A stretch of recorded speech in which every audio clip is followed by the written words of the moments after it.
Olá, boa tarde. O JC1 começa agora. Fim do suspense em Brasília. Teste de coronavírus do presidente Jair Bolsonaro deu negativo. O aumento de casos de Covid-19 traz mudanças de comportamento. E muita gente ainda desconhece as medidas para evitar o contágio pelo novo coronavírus. Ministério da Saúde decide colocar em isolamento domiciliar todos os passageiros que chegam em voos internacionais.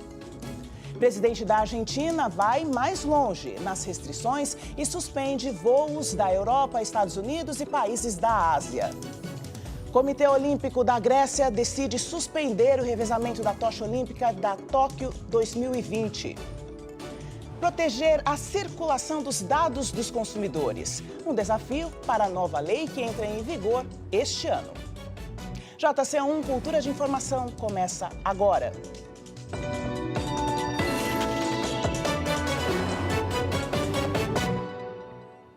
O presidente Jair Bolsonaro divulgou agora há pouco no Facebook que ele não está com o coronavírus. Bolsonaro, a primeira-dama e integrantes da comitiva que esteve na Flórida, nos Estados Unidos, tiveram que fazer o teste depois da viagem.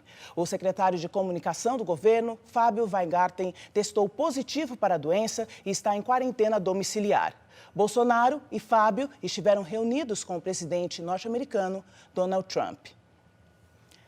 Agendas canceladas, gente comprando máscaras, dificuldade para atender às instruções sobre como evitar o coronavírus. O aumento de casos do Covid-19 aqui no Brasil traz mudanças de comportamento. Antes de sair de casa, confira o local do seu destino, se está aberto ou se há restrições para a circulação. E também fique atento às medidas de higiene. Em frente ao Juizado Especial Federal na Avenida Paulista, onde são realizadas perícias médicas, os trabalhos foram cancelados por 14 dias. Muita gente foi pega de surpresa. Vim hoje, por conta já agendado, e eu não vi o comunicado. Não foi entrado em contato. A gente não tem para onde correr, né? Tem que aguardar. O coronavírus tem mudado a rotina da população. A Tânia, que usa transporte público todos os dias, resolveu se prevenir por conta própria. Comprou uma máscara com filtro. Não resolve, mas ajuda, ainda mais assim em lugar muito fechado. O transporte público que vem sempre lotado, tanto é que chega aqui e eu tiro. Esta é uma dúvida frequente, usar ou não a máscara. De uma maneira geral, não é recomendado o uso de máscara. A gente deve recomendar para aquelas pessoas que estão sabidamente aí positivas ou com suspeita, ou com aí uma gripe realmente que vai circular. Então, assim, é importante que esses pacientes daí usem para prevenir a transmissão para outras pessoas. Mas nesse momento, você não estando doente, usar a máscara para evitar o contágio, neste momento, hoje, não está recomendado. Medidas simples e eficazes para evitar o contágio do Covid-19 devem ser incorporadas à rotina, como lavar bem as mãos, usar álcool gel, evitar aglomerações e contato próximo com outras pessoas. Mudar hábitos nem sempre é fácil. Eu cumprimento. Eu não tenho esse negócio de não dar a mão, não beijar. Eu não tenho isso. Eu acho que é uma coisa meio desagradável. Eu tenho isso, né? Mas a gente lava a mão primeiro. A gente fica temeroso, mas dá a mão. Isso aí, dá a mão e depois higieniza. Mas em tempos de pandemia, a orientação é manter uma distância segura. Não cumprimentar os outros mais beijando, nem dando a mão, lavar bem as mãos, ficar com álcool gel o tempo todo. O abraço, o beijinho, o contato muito próximo, o abraço, tudo isso aí já ficou de lado. O médico explica que as orientações de procedimento são fornecidas pelo Ministério da Saúde e que podem sofrer alterações de acordo com a evolução da doença no Brasil. Os dados mostram que idosos podem aí ter mais complicações, incluindo óbitos. Então, nesse momento, grandes aglomerações, eventos, viagens para países aí que estejam com bastante quantidade de casos devem ser evitadas. Bom, e agora há pouco, o Ministério da Saúde divulgou uma nova recomendação em relação ao Covid-19. Viajantes internacionais, de voos internacionais, que chegarem ao Brasil devem ficar em isolamento domiciliar por 7 dias, mesmo que não tenham sintomas da doença.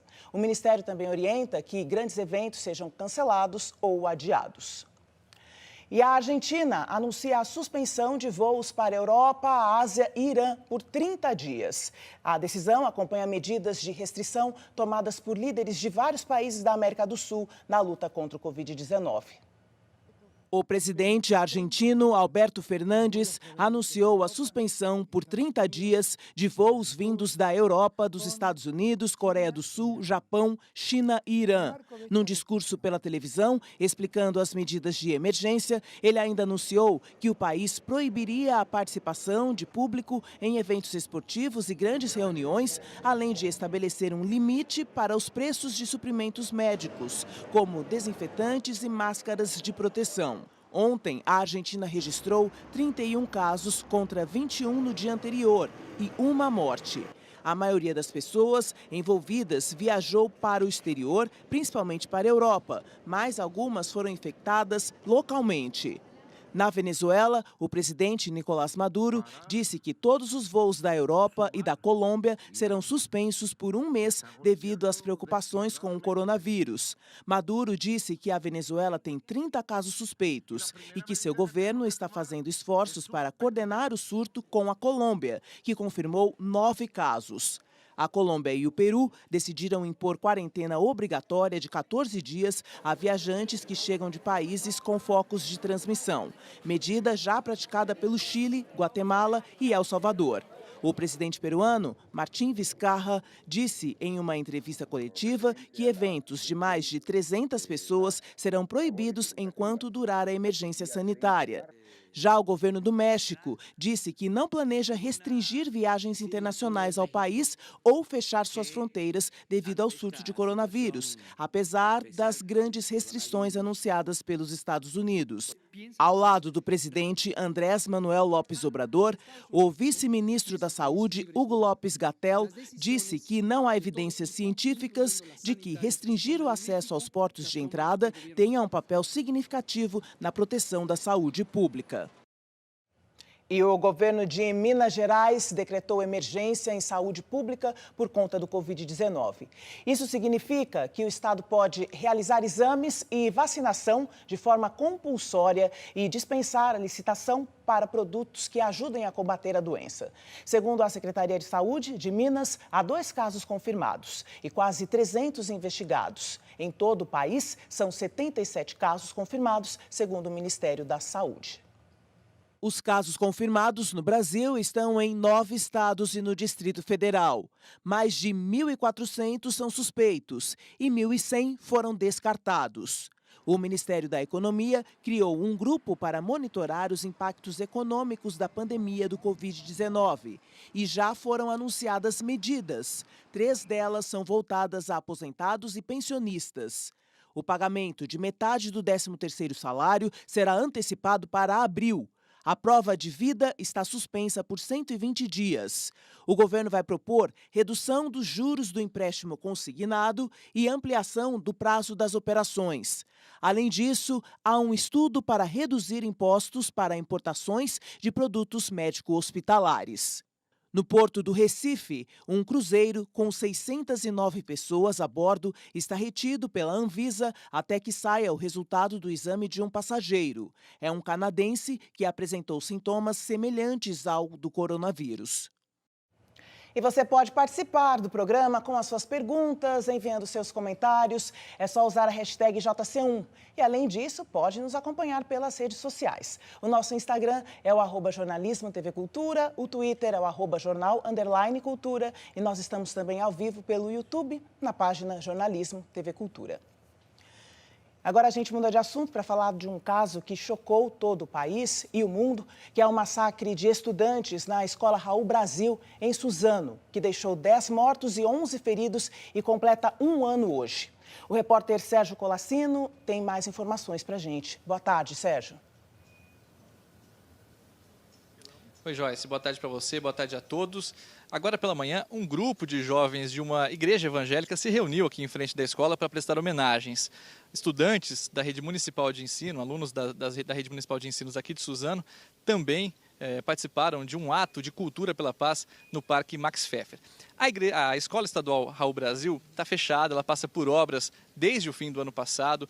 Os ambientes onde esses terríveis crimes foram cometidos passam por revitalização para tentar melhorar o clima durante as aulas. Uma mudança importante aqui na escola é no acesso. Antes da reforma, a entrada era por esse portão, tanto alunos quanto pessoas da comunidade, pessoas de fora da escola, podiam entrar livremente na escola por esse acesso. Inclusive foi por ele que os 2 jovens que acabaram cometendo esse crime terrível entraram. Depois da obra, essa entrada vai ser um pouco diferente. Os alunos vão ter um acesso exclusivo e as pessoas de fora da comunidade que quiserem entrar na escola só vão ter acesso até a secretaria da escola.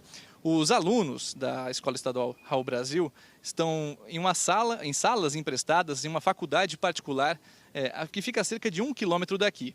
E eles devem voltar para cá em abril para tentar recomeçar.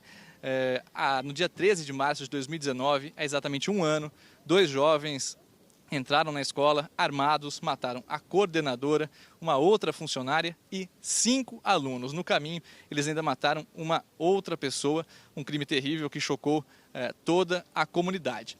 Que essas obras, essas mudanças ajudem esses jovens, né? A expectativa é justamente essa, ajudar os jovens, os funcionários e, claro, toda a comunidade de Suzano a ter um recomeço e seguir em frente. Joyce. Obrigada, Sérgio. Essa é a nossa torcida, né? Que eles consigam seguir após uma tragédia como essa. Obrigada, boa tarde.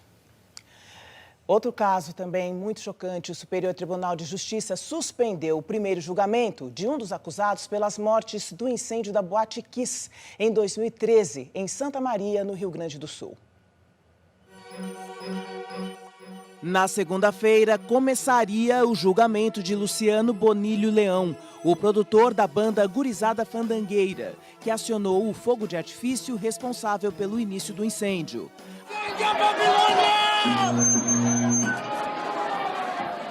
A tragédia causou 242 mortes e deixou 636 feridos. A suspensão é válida até o julgamento pelo Tribunal de Justiça do Rio Grande do Sul do pedido de mudança de foro feito pelo Ministério Público Gaúcho. Um fundo de investimento, credor da cervejaria Baker, pediu à Justiça de Minas Gerais a falência da empresa. No pedido, o fundo informa que a Baker não pagou uma promissória que venceu em fevereiro. A cervejaria permanece fechada depois que algumas cervejas fabricadas por ela apresentaram contaminação. Até o momento, 7 pessoas morreram por síndrome nefroneural, atribuída à intoxicação por dietileno glicol, após ingerir cervejas da empresa mineira Baker. O ministro Edson Fachin, do Supremo Tribunal Federal, concedeu liminar que amplia a licença maternidade para todas as mães de bebês prematuros. Com a medida, o tempo de benefício conta somente depois da alta da mãe ou do bebê, quando as mulheres passam a ter o mesmo tempo de licença que as demais trabalhadoras. A liminar do ministro tem efeito imediato. Não há previsão de data para o julgamento definitivo do tema no plenário do Supremo. Vamos falar de cultura? Aberta hoje no Museu da Imagem e do Som, uma exposição inédita que marca os 80 anos de nascimento do músico John Lennon. E a repórter Adriana Cimino tem mais informações e os detalhes para a gente. Boa tarde, Adriana. Oi, Joyce. Uma boa tarde a você, boa tarde a todos. Essa aí é uma reprodução do mosaico que fica nos Strawberry Fields, no Central Park, em Nova York. Esse espaço icônico que foi montado aqui no Museu da Imagem e do Som para a exposição John Lennon em Nova York, por Bob Gruen, que traz mais de 160 fotografias do ex-Beatle, feitas por um dos maiores fotógrafos do rock and roll. E aqui do meu lado está o Ricardo Alexandre, que é curador. Infelizmente perdemos o contato com a Adriana, mas a gente volta daqui a pouco para ela complementar essa informação. Bom, daqui a pouco aqui no JC1, o Comitê Olímpico suspende o revezamento da tocha na Grécia por causa da epidemia de coronavírus. E médicos chineses chegam à Itália para ajudar no combate ao Covid-19. A gente volta já já.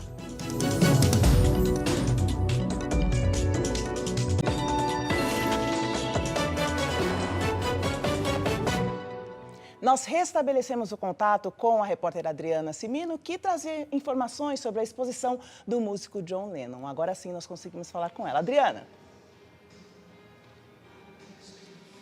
Oi, Joyce. Eu vou falar agora então com o Ricardo Alexandre, que é curador aqui da exposição. Ricardo, conta pra gente quem que é o John Lennon que as pessoas vão conhecer aqui na exposição. Boa tarde. Boa tarde. Bom, o John Lennon, ele era um autotransformador, né? Ele foi uma pessoa que se transformou muito ao longo dos Beatles, né, dos anos 60. Quando os Beatles acabaram em 1970, infelizmente está difícil o contato lá. Vamos seguir com as informações sobre o coronavírus. O Comitê Olímpico da Grécia decidiu suspender hoje as etapas de revezamento da tocha da Olimpíada de Tóquio 2020, que seriam realizadas no berço de origem dos Jogos até o dia 19 de março. O motivo é a pandemia de Covid-19. O tradicional evento que antecede a Olimpíada começou nesta quinta-feira, após a cerimônia de acendimento da chama na cidade grega de Olímpia. De acordo com o Comitê Olímpico Grego, a primeira etapa do revezamento, na região de Esparta, recebeu um número muito alto de espectadores, o que levou à suspensão para evitar novas aglomerações. No próximo dia 19, a chama olímpica será entregue numa cerimônia sem público em Atenas para os organizadores da Olimpíada do Japão. Se o revezamento for mantido no país asiático, a partir do dia 26, a tocha percorrerá 47 localidades durante 121 dias, até a cerimônia de abertura da Tóquio 2020, no novo estádio olímpico da capital japonesa. E com ruas desertas, fronteiras fechadas, vários países europeus se adaptam para enfrentar a pandemia do novo coronavírus. A faixa na janela de um prédio em Roma diz "Tudo ficará bem" e mostra a esperança de um país que luta contra um inimigo invisível. Com mais de 15 mil casos confirmados e mais de 1.000 mortos, a Itália é o segundo país, depois da China, com o maior número de casos do vírus Covid-19. Ainda assim, mais de 1.200 infectados se recuperaram totalmente, como confirmou a Agência de Proteção Civil italiana. Para ajudar na luta contra o coronavírus, uma equipe de médicos chineses chegou ao aeroporto de Roma com um carregamento de 30 toneladas de suprimentos médicos, incluindo máscaras e respiradores. Francesco Rocca, o chefe da Cruz Vermelha local, disse que isso ajudará temporariamente, mas ainda é importante para todos. Com o bloqueio decretado pelo governo italiano, nos locais turísticos, geralmente lotados como Nápoles, há poucos moradores locais nas ruas e todo o comércio continua fechado, com exceção de farmácias e supermercados. Na cidade de Florença, dezenas de pessoas esperavam numa longa fila com pelo menos 1 metro de distância entre elas, para fazer compras de mantimentos e gêneros de primeira necessidade. O aeroporto de Malpensa, em Milão, continua completamente deserto e o Vaticano e a Praça de São Pedro continuam fechados aos turistas. E apesar do Papa Francisco ter abençoado o campeonato de Fórmula 1 com carros elétricos, o evento não vai acontecer nos meses de junho e julho em Roma, assim como várias outras competições e aglomerações que foram suspensas ou canceladas. Já na Espanha, onde há 3.900 casos confirmados do coronavírus, este enorme boneco com uma máscara de proteção seria uma das atrações do Festival de Las Fallas, em Valência, que foi cancelado, assim como diversos eventos sociais e esportivos, além do fechamento de locais como a Igreja da Sagrada Família, em Barcelona, sempre lotada de turistas. Na França, o primeiro-ministro Édouard Philippe anunciou a proibição de eventos públicos com mais de 100 pessoas para conter o surto. No metrô de Paris, os passageiros tentam manter a distância segura entre eles, evitam pegar nos suportes e limpam as mãos com álcool em gel. E até os candidatos à eleição de prefeito de Paris fazem campanha sem abraços e cumprimentando os possíveis eleitores apenas com o cotovelo. E depois que a cidade de Wuhan registrou apenas 8 casos do Covid-19, outra boa notícia vem da Coreia do Sul, onde há mais de 7.800 ocorrências do Covid-19 e que reportou pela primeira vez mais recuperações do que novos casos, o que mostra a eficiência da campanha para o combate ao novo coronavírus. E em tempos de Covid-19, sarampo e da gripe H1N1, é importante que a população brasileira esteja com a imunidade fortalecida. A adoção de alguns hábitos saudáveis ajuda a turbinar a saúde. Os hábitos de higiene estão na ponta da língua. E que tipo de cuidados a senhora costuma tomar? As mãos, passar o álcool. Sempre em casa as meninas mesmo, né? Pego para lavando as mãos toda hora, chegou da creche, lavando as mãos. E tomar um cuidado, né, o máximo possível para estar dando melhora, né? Mas é bom lembrar que eles são necessários não só pela pandemia de coronavírus. Nós temos coisas aqui no Brasil que o pessoal deveria ficar mais preocupado e não tem. Os casos de sarampo e dengue em 2020, por exemplo, superam e muito os de Covid-19. Todas essas doenças são causadas por vírus que se espalham com facilidade. Por isso, é preciso estar com o sistema imunológico preparado. Ele é constituído por células de defesa que produzem os anticorpos responsáveis por combater infecções. Para reforçar a imunidade, só há uma receita: manter um estilo de vida saudável.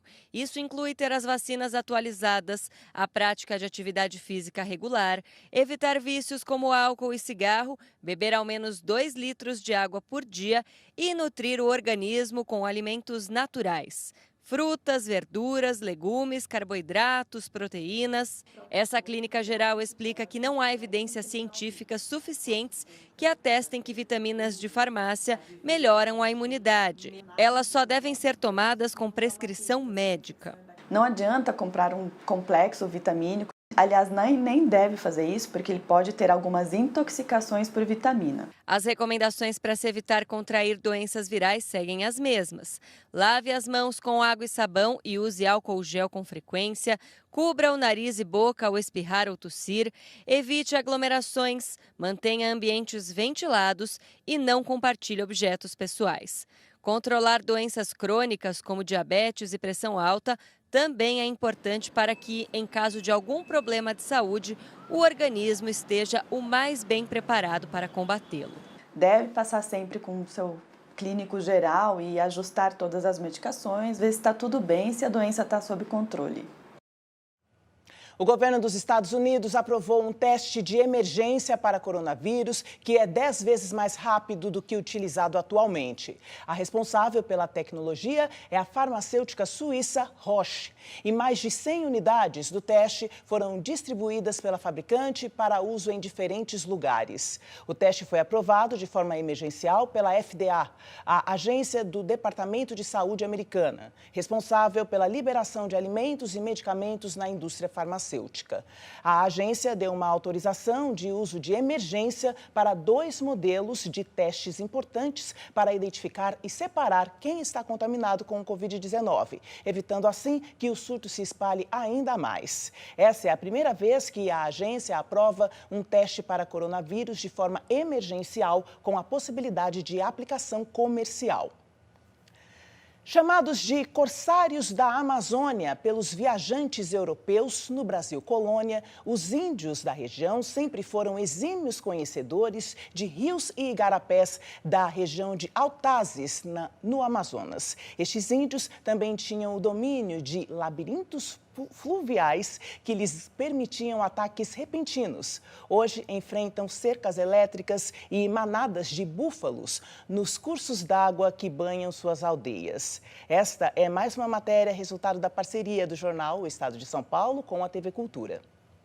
Nós estamos aqui em território Mura, no estado do Amazonas, onde o conflito por água envolve o uso dos mananciais entre indígenas e fazendeiros. Eles soltam búfalos em território indígena, os búfalos invadem os canais, provocam um conflito imenso que tem resultado em ameaça por parte de fazendeiros.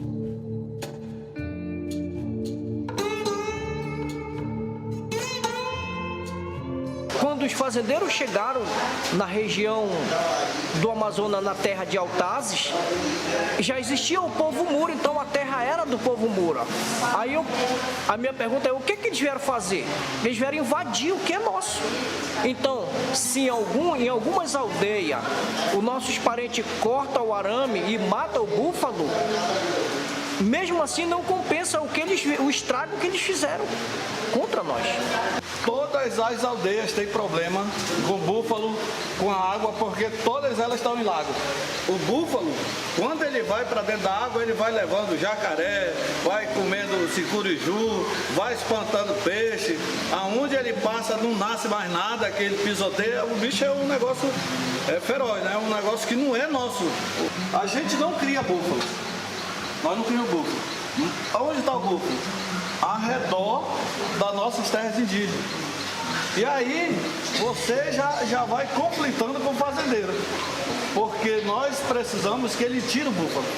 Porque além de estar sujando a nossa água, todos sabem que a merda do boi tira o oxigênio da água, além de poluir. A gente está perdendo a maior parte da nossa mata, da onde nós se alimentamos, né? E a gente é muito preocupado com o nosso clima. Cada vez que desmata, o clima aumenta a temperatura e o país todo sofre com isso. Então os grandes fazendeiros, eles invadiram as nossas terras porque não eram demarcadas, não são demarcadas, mas são nossas terras.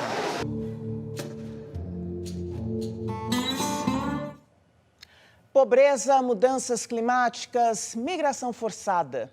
Essas são as principais ameaças a crianças e adolescentes em nosso continente.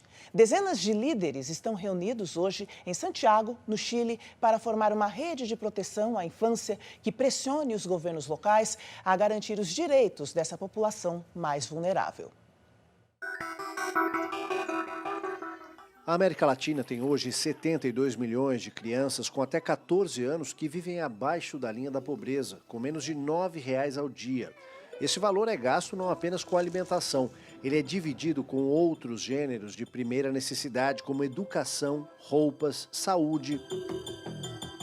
3 em 10 vivem em moradias precárias e 5 milhões com até 5 anos estão desnutridas. Quase 1 milhão morre antes de completar o primeiro ano e a desigualdade econômica não é o único problema.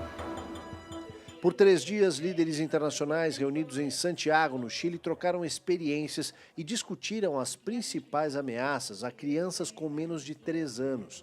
De São Paulo, o médico e diretor do Instituto de Estudos Avançados da USP, Paulo Saldiva, falou dos efeitos da poluição. 1 em 10 mortes de crianças no continente está associada a ela. A poluição do ar, ela é um risco inescapável, né? Por exemplo, o fumo, a mãe ou a família pode decidir não fumar na frente da criança, mas aquele ar que vem das indústrias, dos canos de escapamento, às vezes de fogões a lenha improvisados que você faz em população de baixa renda, você não tem como separar do ar que você respira. Então vem junto com o ar que você respira, que é necessário um monte de contaminantes. Estima-se que no mundo você tenha mais ou menos 600 mil mortes prematuras de criança. Talvez a maior causa de mortalidade infantil ambiental, né? Que é a poluição do ar. Essa reunião que está ocorrendo no Chile é justamente isso. Pegar todo esse conhecimento científico acumulado, que é sólido, e transformar numa linguagem que primeiro atinja a comunidade, formando mudanças de hábitos, e chegue aos políticos de tal forma que eles entendam a importância de políticas públicas. A Rede Convergência para a Ação é uma iniciativa da Fundação Horizonte Cidadão, fundada pela ex-presidente chilena e hoje alta comissária das Nações Unidas para os Direitos Humanos, Michelle Bachelet. O deslocamento forçado também é uma ameaça à infância. Milhares de crianças migrantes no continente acompanham os pais ou viajam sozinhas para fugir da violência ou tentar uma vida melhor. No Brasil, uma das cidades que enfrentam essa realidade é Boa Vista, capital de Roraima, onde todos os dias chegam famílias de venezuelanos em busca de melhores dias.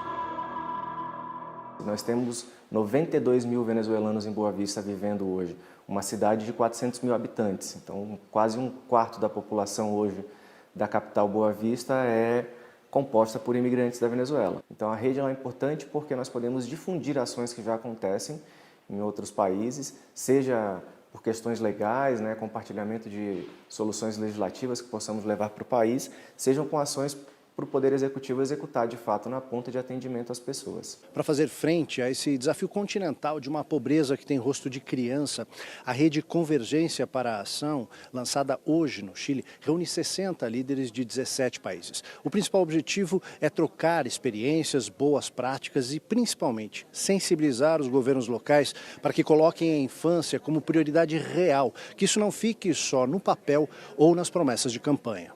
Durante o lançamento, a defensora da infância e juventude no Chile, a advogada Patrícia Munhoz, que tem desempenhado um importante papel na proteção de crianças e adolescentes contra os abusos das autoridades locais, destacou o papel da rede para ampliar a proteção a quem mais precisa. A advogada diz que o desafio é grande e só terá sucesso se os países do continente transformarem suas leis, não apenas para proteger crianças e adolescentes, mas para garantir a eles os direitos fundamentais.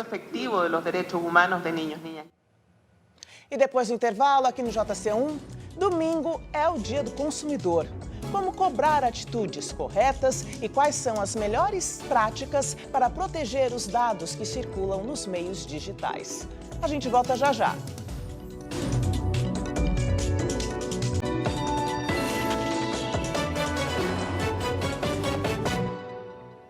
Em agosto deste ano, entra em vigor a Lei Geral de Proteção de Dados, indispensável para que consumidores e empresas atuem num universo cada vez mais conectado.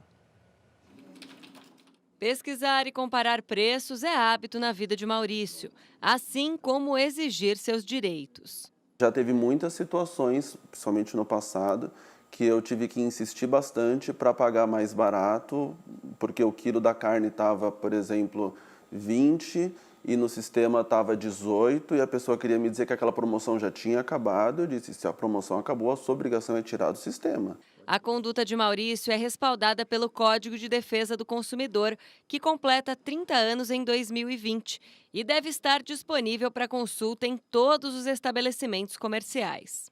Outro dispositivo legal que tem como um dos objetivos a segurança do consumidor é a Lei Geral de Proteção de Dados. Essa empresa de marketing digital remodelou o atendimento para se adequar às normas que entram em vigor em agosto deste ano. Você ter uma diretriz de um bem tão valioso como é o dado, ele é super importante nesse momento para que a gente possa saber tratar esse dado dentro da empresa. Entender o que determina a legislação é fundamental para que projetos de fluxo de dados sejam bem executados. Um trabalho que exigirá cuidado por parte das empresas e que é fundamental para o consumidor diante de um mundo cada vez mais conectado. Com o avanço da tecnologia, eu fico bem seguro, por causa que a gente não sabe o que eles estão fazendo com os nossos dados, né? Aí fora. Então, com a chegada dessa nova lei, eu me sinto bem segura. Eu acho bom, né? Porque protege a gente de possíveis fraudes ou então incômodos que a gente normalmente tem já hoje em dia. Bom, proteger a circulação dos nossos dados é um grande desafio e uma preocupação crescente do consumidor. E sobre este assunto, hoje nós vamos conversar com Henrique Lian, que é diretor de Relações Institucionais e Mídia da Proteste. Henrique, boa tarde, um prazer recebê-lo. Prazer é meu estar aqui. Henrique, nas últimas décadas, com tantas mudanças, né, de tecnologia, essa relação do consumidor com os dados, ela mudou. E nós, como consumidores, estamos cada vez mais conscientes desse valor? Pois é, mudou muito nos últimos 30 anos. Foi citado na matéria o Código de Defesa do Consumidor, que é uma lei importantíssima. Ainda é uma das mais avançadas do mundo, mas concebida numa época em que a mentalidade era analógica, que o máximo que se falava de tecnologia no código era a televenda, as vendas por telefone. Hoje, a maneira de desenhar um produto ou serviço, de anunciar, de vender, de comprar e de reclamar também de problemas com o produto, mudou completamente. E os dados passaram a ser mais do que algo fundamental, passaram a ser a verdadeira moeda da nova economia. Então, dados valem dinheiro, né? As empresas não desenvolvem mais nenhum produto, nenhum processo sem análise de dados dos consumidores. É através de Big Data que se vai localizar onde estão aqueles consumidores dispostos a comprar o seu produto e a pagar por ele, ou quanto estão dispostos a pagar, chamado geopricing, que muitas empresas já estão utilizando.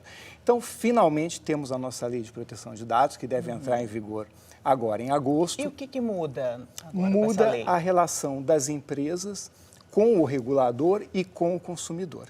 Então, hoje em dia, as empresas já pedem algumas autorizações de uso de dados para os seus clientes e muitas vezes a pessoa fornece esses dados sem muita consciência do que são dados que devem circular na economia, quais são dados que são sensíveis, que ela nem deve revelar, e quais dados valem dinheiro, seja desconto, seja realmente para adquirir produtos e serviços. E nós falávamos antes, e você citou um exemplo muito claro e que mostra realmente o valor desses dados no dia a dia. Exato, né? O exemplo da farmácia, Exato. Né? Hoje todo mundo tem essa experiência de comprar um medicamento mais caro, às vezes é um medicamento de uso contínuo, e que na farmácia já é oferecido um bom desconto, às vezes de até 50%. Exatamente. Eu tenho um caso pessoal de 50%, em troca do preenchimento de um cadastro. O que é preencher um cadastro? É fornecer dados, né?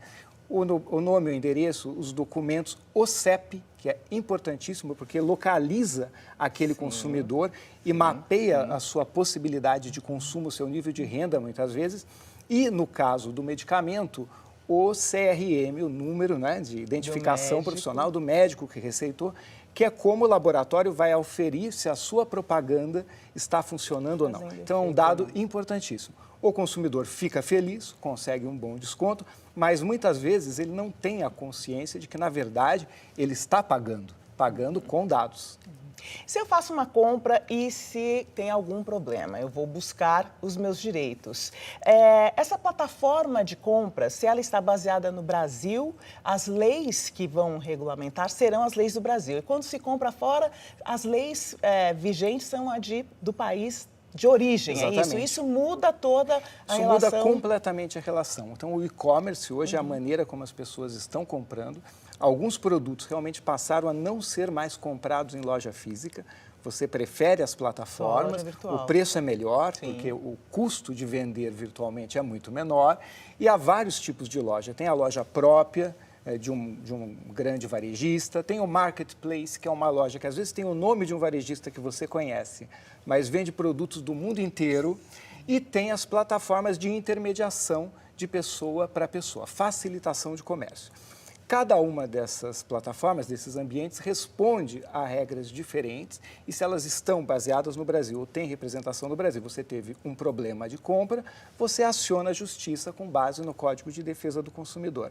Se é uma plataforma europeia, você não pode fazer isso, mas as regras europeias são muito rigorosas e provavelmente você não vai ter problema. O mercado norte-americano, por outro lado, é muito menos regulado do que a União Europeia, mas a qualidade da relação das empresas com o consumidor, a cultura de respeito ao consumidor é muito grande. Você também não deverá ter problemas. Já uma plataforma em outras partes do mundo, por exemplo, os vários países da Ásia que têm um e-commerce muito forte, às vezes você tem o direito, mas não consegue exercê-lo. Acessar Exato. também. Nosso Código de Processo Civil diz que tudo que é comprado no Brasil por um residente no Brasil pode ser acionado aqui, mas você não tem meios para esse acionamento. Então, é preciso tomar cuidado, né, com que plataforma você está negociando. Sim. Ela está sediada aqui, ela está sediada fora, ela tem representação no Brasil, ou ela está sediada fora, mas é de empresas responsáveis e que tem uma ótima relação com o consumidor. E quais outros cuidados básicos que o consumidor deve ter na hora de manusear os seus dados, né? Pois é. Então, existem aqueles dados que devem circular, porque eles são moeda da nova economia, dados que não devem circular, que dizem respeito à sua identidade, à sua sexualidade, à sua etnia, são chamados dados sensíveis, né? E, em qualquer operação, a partir de agosto, se a lei entrar em vigor, esperamos que entre de fato, aquela plataforma vai ter que te dizer exatamente quais dados ela está coletando e para quê. E não vai poder coletar dados além daquilo que ela precisa para fornecer aquele produto ou aquele serviço. E, especialmente, se ela for compartilhar esses dados com uma outra empresa, muitas vezes fora do Brasil, ela vai ter que pedir uma autorização expressa, aquele consentimento, aqueles termos de uso que ninguém lê. Você já vai clicando ali para poder acessar a plataforma, vai ter que estar mais explícito. Precisa constar ali. E vai constar. Então, uma recomendação, pode ser um pouco chato no começo, mas virão tecnologias também para facilitar o consumidor nesse aspecto, é ler os termos de uso ou, pelo menos, aquelas várias chamadas que as empresas terão que fazer. Os telefones, por exemplo, já fazem. Quando você habilita um aplicativo, ele vai perguntando várias coisas. Sim. Posso acessar as fotos? Posso acessar a agenda? Posso acessar a sua localização? Se houver alguma coisa que você desconfie, não permita. Muitas vezes você vai ficar com acesso limitado à plataforma, ele não vai te dar 100% do serviço se você não consentir tudo. Mas fica mais protegido. Ok, Henrique Lian, muito obrigada pelos seus esclarecimentos e até a próxima. Muito obrigado, a Proteste agradece. O JC termina por aqui e a gente se vê amanhã. Até lá.